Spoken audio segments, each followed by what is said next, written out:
Christian Mahogany was a pleasant surprise for Detroit Lions fans in 2024, a sixth-round selection that didn't get a chance to play until week 15 of his rookie season, and yet showed out as a spot starter and became an immediate star in the eyes of Detroit Lions fans. A player that was selected far lower in the NFL draft than any analyst thought possible, became the most recent steal of Brad Holmes and the Detroit Lions. That player, of course, is Christian Mahogany, a player from Boston College who was projected as a third-round pick all the way up through the NFL draft. But when draft night arrived, he fell all the way to the 211th pick. Despite having great tape at Boston College, despite having an RAS score of 9.63, he was a player that fell through the draft. And for all of day three, all the way up through the sixth round, everybody was talking about why Christian Mahogany fell and why he was not going in the NFL draft. But the Detroit Lions eventually took him. They decided that even with the injury concerns, even with knowing he's going to start the season on the physically unable to perform list, the Christian Mahogany's value was worth the risk at that point in time. And that risk looks like it's going to pay off. Christian Mahogany back at Boston College was a fantastic player. Missed a majority of his junior year, but came back for his final season and looked excellent. With 862 snaps played in 2024, 440 of which were run blocking snaps and 422 of which were pass blocking snaps, Christian Mahogany allowed 0 quarterback sacks, 0 quarterback hits, and just 7 quarterback hurries across the entirety of the Eagles' season. He played 2 snaps at left tackle, 826 snaps at right guard, and 32 snaps at the right tackle position. Now, why would a player that has good size, fantastic athleticism, great college tape, and great college numbers end up falling all the way through to the 211th overall pick? Well, there were a number of reasons. And much like we talk about with Terrion Arnold's PR being very poor because of his early season contributions that we talked about yesterday, the NFL draft is a lot of politics. It's a lot of flash. It's a lot of substance. It's a lot of making sure you are in the public eye more so than everybody else. And even though it is about playing football, it is about being a good football player, there's a lot of personality that goes into it. There's a lot of politics that go into it. There's a lot of, just different things that you wouldn't consider when going through the NFL draft. And a lot of those things came to kind of hurt Christian Mahogany throughout his draft process. First and foremost, there were injury concerns. There were medical issues, and a lot of teams knew that he was going to start the season on the physically unable to perform list. Some people believe that Christian Mahogany may never be okay to play football again, and a lot of people decided that he would not play as a rookie regardless of how quickly he came back from the injuries that he had. Now, there were a lot of rumors as to what the injuries were, what the severity was, but obviously due to the fall, they were pretty concerning. They were something that every NFL team decided was not worth a high risk or a high pick in the draft. On top of that, I think limitly, he is not the highest ceiling player. He's a great floor guy. He's a player that, if you just watch the tape, you could say that's a plug and play player. You put him on the offensive line, your offensive line is better or just as good as it was the year before.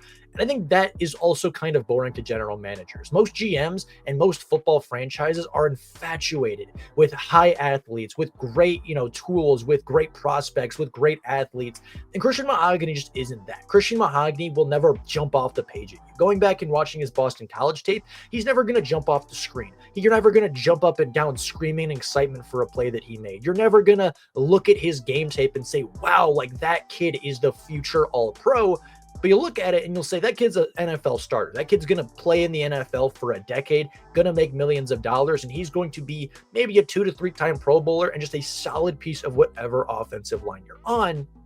And for a lot of GMs, that's just not what they're looking for. They're looking to swing in the NFL draft for that all-pro. They're looking to swing in the NFL draft for that dude with amazing metrics, for that player with great arm length, for that player with, top-tier first step ability, for the player that has just the incredible size and the overwhelming power. And Christian Mahogany just never was that. He never jumped off the page at a lot of people in that way.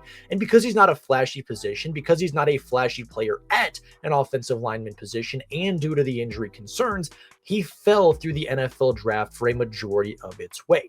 And a lot of NFL analysts were correct. Through his rookie season, he was put on the PUP list all the way through week 7, played a few special team snaps between weeks 11 and 14, and was inactive until week 10 of his NFL career.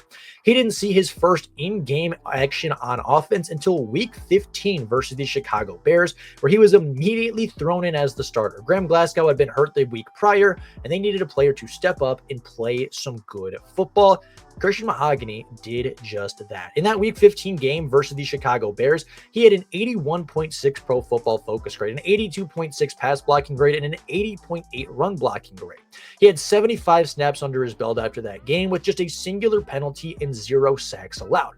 He played lights out football for the entirety of that game. He looked even better than Graham Glasgow had been for weeks on end at that left guard position. And after that Chicago game, there was a pretty big discourse of not only Christian Mahogany being a starter for the future, but potentially having taken Graham Glasgow's job for the remainder of the 2024 season. That did not end up happening. Christian Mahogany went back on the bench when Graham Glasgow became healthy, and that's where he remained until the divisional round of the NFL playoffs, as Kevin Zeitler ended up tweaking his hamstring at the end of that Week 18 matchup versus the Minnesota Vikings, leading a hole in the offensive line for the Detroit Lions. The Detroit Lions filled that hole with Christian Mahogany, who went from right guard in college to left guard in the NFL, back to right guard.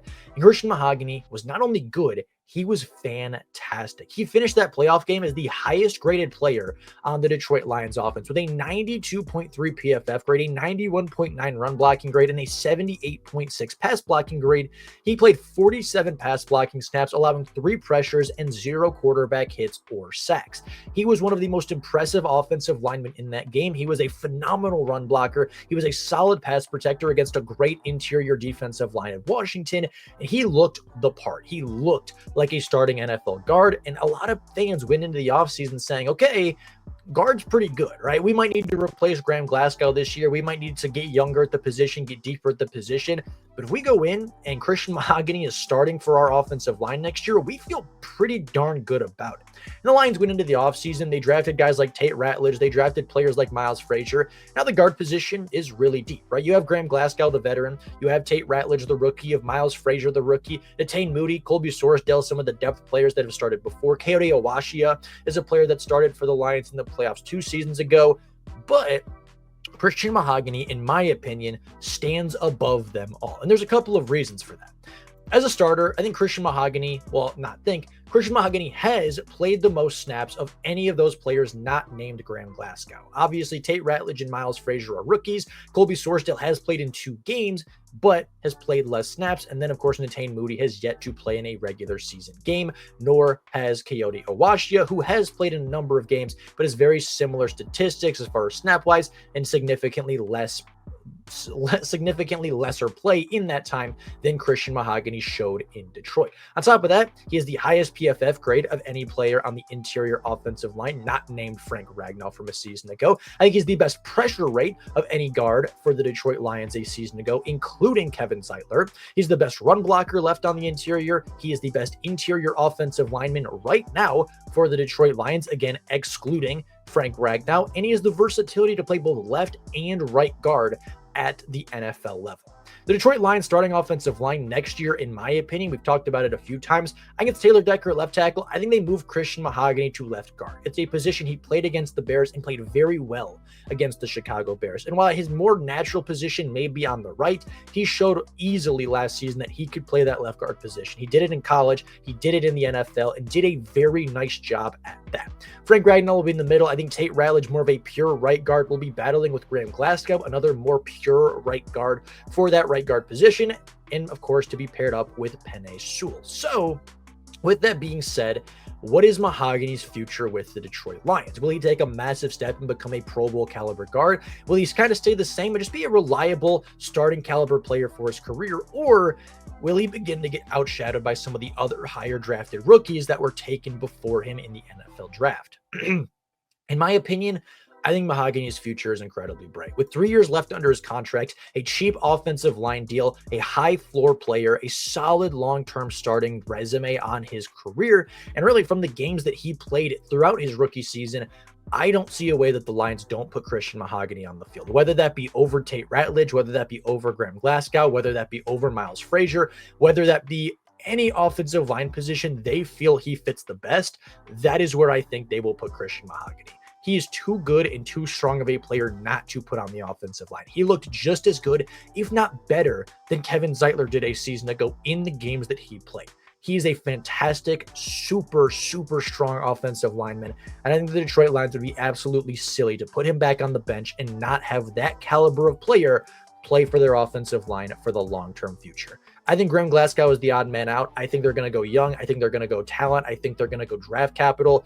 And even though Graham Glasgow is a valuable backup that can play any guard position and an offensive line role, I think they're going to roll with the young kids. I think it's going to be Christian Mahogany. I think it's going to be Tate Ratledge. And I think they're going to run with their two super young, superstar guards for the foreseeable future. But with that being said, that's all I got for you guys right now. Let me know down in the comments below your opinions on both guard players in both positions. But in particular, let me know what you think about Christian Mahogany, what his second year is going to look like, and what your confidence level is when he starts on the offensive line this year. I'd love to hear you guys' opinions. But with all that being said, thank you all so much for watching. And until next time, and as always, go Lions.